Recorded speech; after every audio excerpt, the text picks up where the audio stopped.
Student, आज का जो हमारा टॉपिक है वो है पावर। पावर को अंडरस्टैंड करने के लिए एक सिंपल सा कॉन्सेप्ट है। एक स्टूडेंट जो है वो सीढ़ियाँ चढ़ता है 1 सेकंड में, और वही सीढ़ियाँ एक स्टूडेंट जो है वो 10 सेकंड में चढ़ता है। तो किसकी पावर ज़्यादा होगी?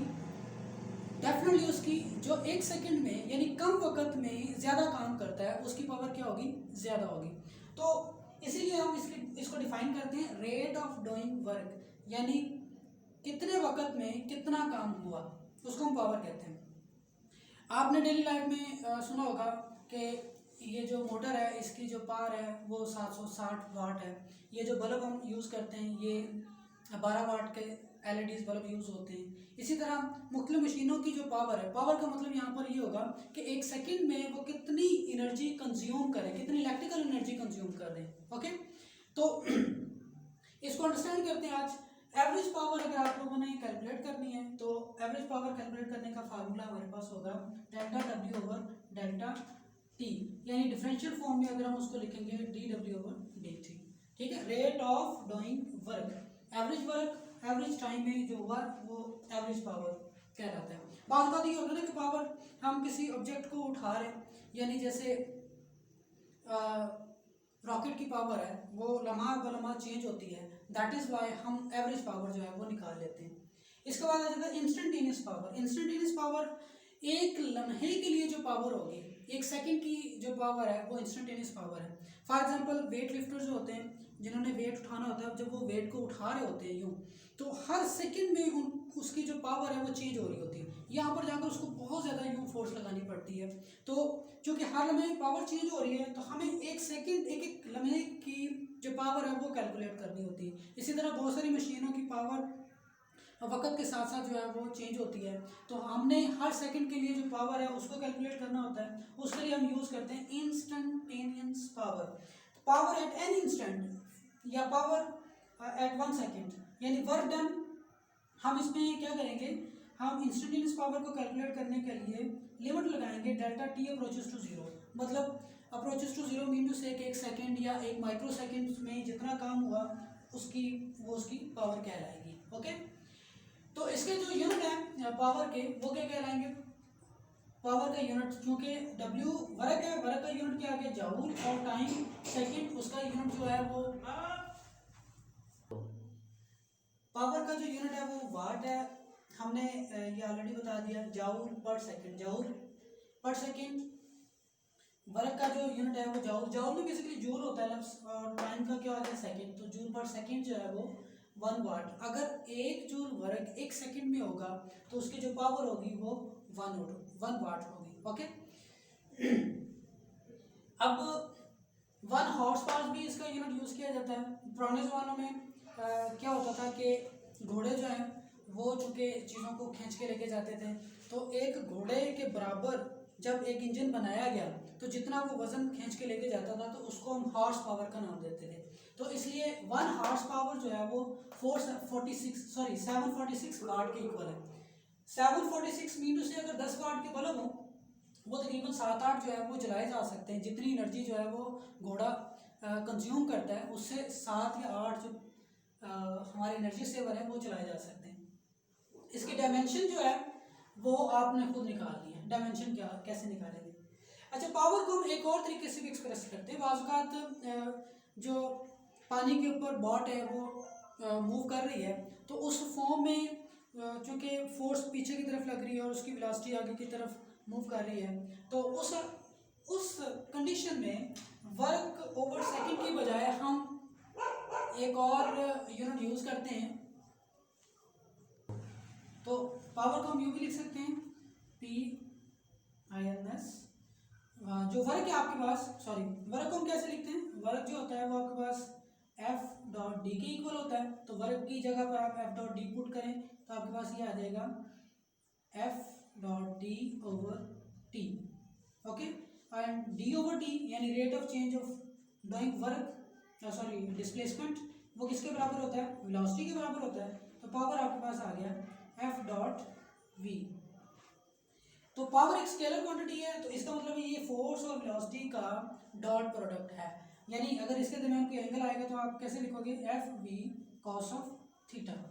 ओके, तो और तरीके से भी पावर को हम रिप्रेजेंट कर सकते हैं। एक तो हमारे पास फार्मूला आ गया रेट ऑफ डूइंग वर्क, ठीक है, और एक फार्मूला कौन सा आ गया, एफ डॉट वी।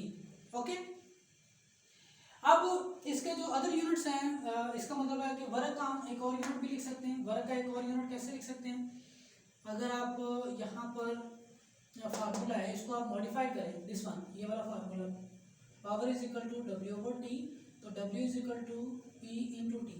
पावर जो है उसका यूनिट वाट और टाइम का यूनिट क्या है, सेकेंड, यानी वाट सेकेंड किसके बराबर आएगा, वर्क के, जूल। ओके, वाट सेकेंड का मतलब क्या होगा कि पावर जो कंज्यूम हो रही है एक सेकेंड में, एक सेकेंड में जो पावर कंज्यूम होगी उसको हम क्या कहेंगे, वाट सेकेंड। ओके, और इसको हम कमर्शियली जो यूज़ करते हैं, मतलब हमारा जो मीटर है वो वाट सेकंड में, वाट सेकंड एक छोटा यूनिट है तो हम इसको बड़े यूनिट में मेजर करते हैं, और वो है किलो वाट आवर। यानी एक घंटे तक के लिए जितनी पावर कंज्यूम हुई है, जितने किलो वाट पावर कंज्यूम हुई है उसको हम किलो वाट आवर कहेंगे। ओके, तो 1 किलो वाट आवर जो है वो कितने जूल के बराबर है, यानी वाट सेकंड कितना जूल के बराबर है वो हमने निकालना है, किलो वाट आवर इसको जूल के बराबर। तो किलो जो होता है वो 10 की पावर 3 मतलब 1000 के बराबर होता है, और वाट एज इट इज आ जाएगा। आर जो है एक घंटे में कितने सेकंड होते हैं, 3600 सेकंड होते हैं। तो वाट सेकंड किसके बराबर होता है, जूल के। तो ये बन गया 3 6 10 की पावर 5 जूल। ओके, और इसको हम यूं भी लिख सकते हैं 3.6 10 की पावर 6 जूल, या फिर 3.6 मेगा जूल। ये आपके पास 1 किलोवाट आर की वैल्यू आ गई। ओके, यहाँ तक क्लियर हो गया। अब हम एक न्यूमेरिकल करते हैं। तो हम जो हमने टॉपिक पढ़ा है उससे रिलेटेड जो हमारा न्यूमेरिकल है 4.6 वो ये है, 10 metre cube of water is pumped from a reservoir. एक रेजरवायर है आपके पास पानी का, पानी की एक टैंकी है, तो उससे हमने पंप किया है पानी को 10 मीटर हाई हाइट पे एक टैंकी इन 20 मिनट, और हमें टाइम कितना लगा, 20 मिनट। मतलब यहाँ से पानी को पंप किया पाइप के जरिए इस टैंकी के अंदर जो कि 10 मीटर हाई है, डेफिनेटली पंप लगा होगा कोई ना कोई, उसके जरिए हमने पंप किया। If the density of the water is 1000 kilogram per cubic metre, find potential energy increase कितनी हुई है। नंबर 1, डेफिनेटली यहाँ से यहाँ पर वो हाइट पे गया तो पोटेंशियल एनर्जी इंक्रीज होगी, नंबर 1। नंबर 2, हम पावर कितनी डिलीवर की, यानी वो जो पंप है जिसने 20 मिनट में आपके घर की टैंकी जो है उसको फिल कर दिया, तो उसकी पावर कितनी है। ओके, तो सबसे पहले तो आप निकालोगे पोटेंशियल एनर्जी। पोटेंशियल एनर्जी बराबर होती है mgh के, ठीक है। यहाँ पर उसने एक जरा टिक खेली है कि मैथ्स, देखिए मैथ्स कहीं पर आपको नजर नहीं आ रहा, उसने क्या दिया वो वॉल्यूम। तो वॉल्यूम से पहले आपने क्या करना है, मैथ्स निकालना है। तो मैथ्स कैसे निकालते हैं, डेंसिटी बराबर होती है मैथ्स पर यूनिट वॉल्यूम। तो आपके पास अगर आपने मैथ्स निकालना है, डेंसिटी इंटू वॉल्यूम आ जाएगा। तो आप पोटेंशियल एनर्जी का फार्मूला आपके पास क्या बन गया, डेंसिटी इंटू वॉल्यूम। मैथ्स की जगह पर क्या आ गया, डेंसिटी वॉल्यूम, और साथ में क्या आ गया जी, और साथ में क्या आ गया हाइट। डेंसिटी कितनी है वो आपके पास है 1000, वॉल्यूम कितना है 100, जी की वैल्यू कितनी है 9.8, और एच कितना है, एच हाइट कितनी है 10 मीटर। तो इन सब को जब आप कैलकुलेट करोगे तो आपके पास इसका जो सॉल्यूशन बनेगा वो कितना बनेगा, इसको जरा रफ कर देते हैं। 9.8 10 की पावर 1 2 3 4 5 6 10 की पावर 6, इतनी जूल पोटेंशियल एनर्जी जो है वो इंक्रीज हुई, नंबर 1। नंबर 2, अब आपने क्या निकालना है, पावर। तो पावर का फार्मूला क्या होता है, W/T। W का मतलब है वर्क डन, यानी वर्क एनर्जी के फॉर्म में हुआ है, जो पोटेंशियल एनर्जी आपने फाइंड आउट की है। ओके, और कितना टाइम उसको लगा। तो पावर आपके पास आ गया, पोटेंशियल एनर्जी आपने फाइंड आउट किया है 9.8 10 की पावर 6, और टाइम कितना लगा है 20 मिनट। 20 मिनट को जब आप सेकंड्स में कन्वर्ट करेंगे तो वो आ जाएगा आपके पास 1200 सेकंड्स। इसको आप सॉल्व करोगे तो आपके पास उस टैंक की पावर आ जाएगी कि उसने कितनी पावर कंज्यूम की इसको सॉल्व करने के लिए। आज की आपकी असाइनमेंट है, लास्ट में इसको आपने सॉल्व करना है। लेट्स सपोज आपके घर में जो सीढ़ियाँ हैं उसके जो स्टेप हैं वो 20 हैं, स्टेप कितने हैं 20। एक स्टेप की जो हाइट है वो लेट्स सपोज 12 सेंटीमीटर है, ठीक है। और आप यहाँ पर ये खड़े हुए हैं और आपका लेट्स सपोज जो मैस है वो 40 किलोग्राम है, एन एवरेज मैस आपका 40 किलोग्राम है। 40 किलोग्राम मैस है, एक स्टेप जो है वो 12 सेंटीमीटर है और एक स्टेप आप 1 सेकंड में कवर कर लेते हो। तो आपने कैलकुलेट करना है कि आप कितनी आप पावर कंज्यूम करोगे ये 20 स्टेप ऊपर जाने तक, यहाँ पर पहुँचने तक आपने कितनी पावर कंज्यूम की, नंबर 1। नंबर 2, वो जो पावर आपने निकाली है उस पावर से हम 10 वाट के या 5 वाट के कितने बल्ब जो है वो रोशन कर सकते हैं।